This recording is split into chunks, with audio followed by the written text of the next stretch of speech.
ఆయన నీ హృదయ స్థితిని అర్థం చేసుకునేవాడు.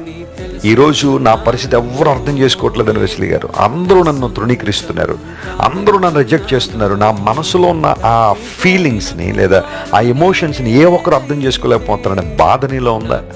రా దేవుని దగ్గరికి రా, ఆయనతో చెప్పుకో. ఒక స్నేహితులతో మాట్లాడినట్టు దేవునితో మాట్లాడు. ఆయన నీతో ఉన్నారని గుర్తించు, ఆయన నీలో ఉన్నారని గుర్తించు. నీ ప్రార్థన దేవుని దగ్గర యథార్థంగా ఉండగలిగితే ఆయన నిన్ను అర్థం చేసుకున్నట్టుగా ప్రపంచంలో ఒకరు అర్థం చేసుకోలేరు. ఎప్పుడైతే హన్నా ప్రార్థన అంగీకరించబడిందో, ఆమె దేవుని నుండి దీవెన పొందుకుందో, ప్రభువును స్తుతించింది, నీ వంటి వారు లేరు ప్రభు అని. Can you recognise that there is none like you god? ఎందుకు ఆయన లాంటి వారు మరొక లేరండి? నువ్వు మహాత్యము గలవాడు. మహాత్యము అని తెలుగులో రాయబడిన ఆ పదం ఇంగ్లీష్లో గ్రేట్ అని, హిబ్రూలోకి వచ్చేసరికి గాదోల్ అనే పదం వాడారు. గాదోల్ అనగా వెరీ గ్రేట్, మహాగణుడు, ఆయన మహోన్నతుడు, లేదా మహా అనే